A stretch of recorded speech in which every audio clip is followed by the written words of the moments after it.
Assalamualaikum warahmatullahi wabarakatuh. Perkenalkan, nama saya Fadil Fariji. Di sini saya akan menjelaskan tentang sejarah musik di zaman Mesopotamia. Musik di zaman Mesopotamia. Harpa Asyur, alat musik Mesopotamia, meliputi kecapi, gendang, dan kerencingan.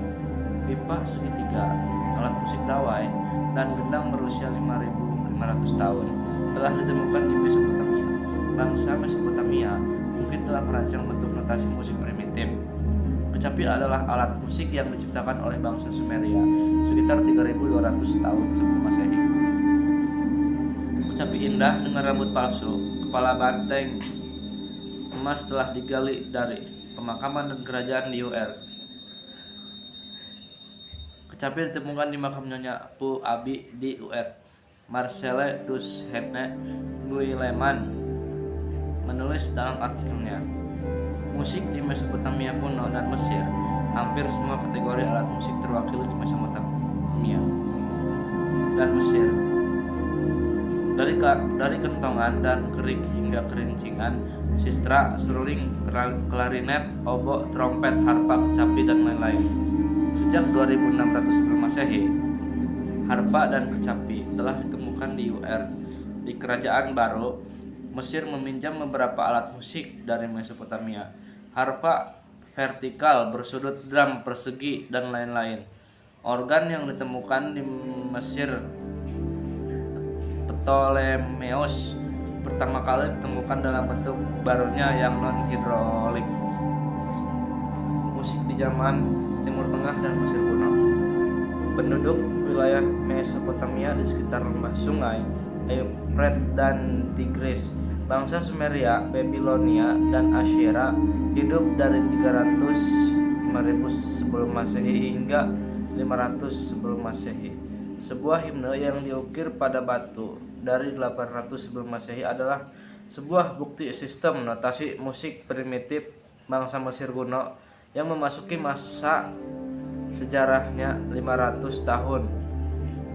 Bangsa Mesir kuno yang memasuki masa sejarah 500 tahun setelah bangsa Mesopotamia menikmati tipe kegiatan dan instrumen yang sama yang dapat disimpulkan dari referensi tulisan tentang musik mereka yang dapat dilihat dari artefak yang mereka tinggalkan, terutama pada gambar yang diukir pada gerabah mereka.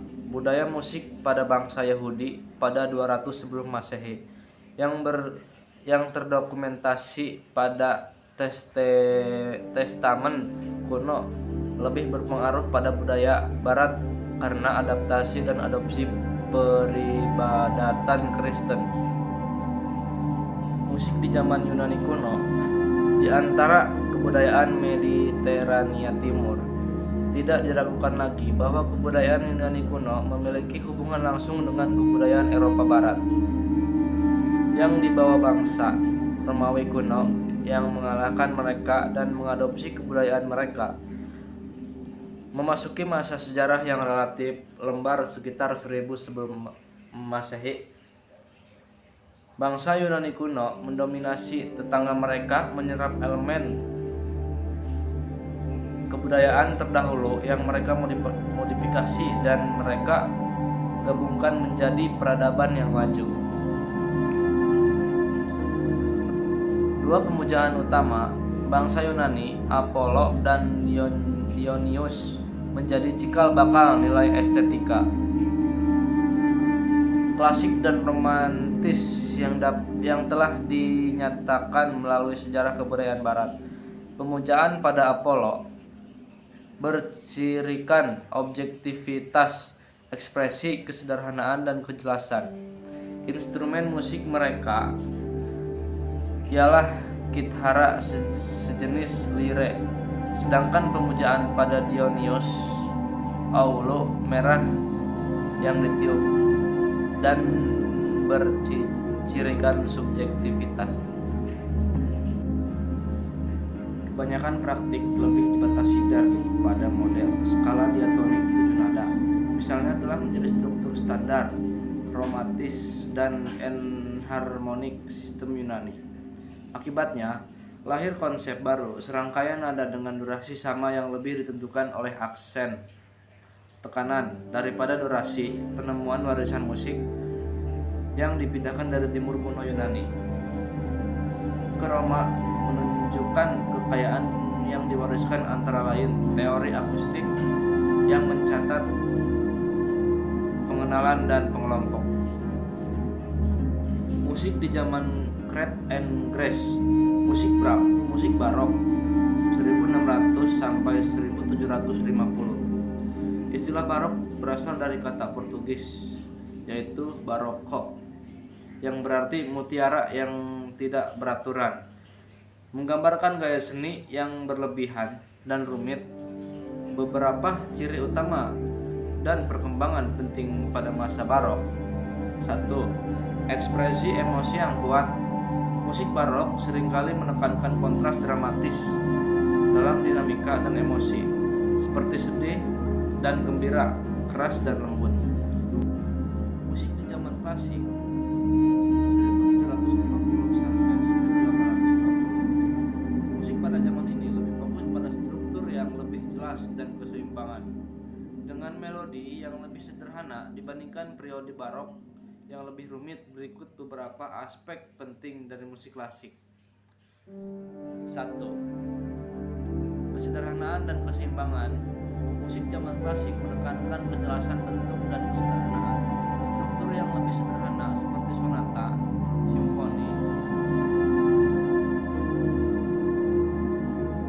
dan kuartet menjadi format yang lebih sederhana seperti sonata. Kuartet menjadi format yang dominan. Karya-karya ini biasanya memiliki pola melodi yang mudah dikenali dengan harmonisasi yang lebih teratur. 2. Perkembangan bentuk musik. Simfoni. Bentuk simfoni mulai berkembang pesat dengan orkestra yang lebih besar dan lebih terorganisir. Sonata allegro menjadi bentuk standar dalam komposisi. Struktur sonata memiliki 3 bagian utama: komposisi, eksposisi, pengembangan, dan rekapitulasi. Musik kamar. Musik untuk kelompok kecil instrumen seperti kuartet gesek menjadi populer. Wolfgang Amadeus Mozart dan Ludwig van Beethoven menciptakan banyak karya besar untuk format ini. Penggunaan dinamika dan ekspresi yang halus. Musik klasik mengutamakan perubahan dinamika yang lebih lembut dan lebih bertahap, serta gaya yang lebih elegan dibandingkan gaya dramatis pada periode barok. Komposer terkenal Wolfgang Amadeus Mozart, salah satu komposer terbesar sepanjang sejarah, dikenal dengan karya-karya yang penuh emosi, melodi indah, dan keseimbangan struktur. Musik zaman modern. Musik zaman modern dimulai sekitar abad 19 dan meluas hingga saat ini. Berikut adalah beberapa periode dan perkembangan penting dalam sejarah musik modern. 1. Musik klasik akhir abad ke-19. Komposer Mahler, Strauss, dan Debussy mulai mengeksplorasi bentuk dan harmoni baru yang memadai. Transisi menuju musik modern. Impresionisme awal abad ke-20.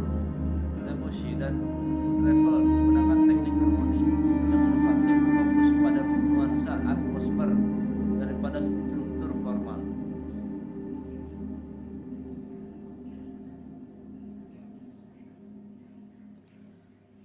Ekspresionisme awal abad ke-20. Arnold Schönberg mengembangkan Dodecaphonie, sistem komposisi berbasis 12 nada yang menguncang tradisi tonalitas.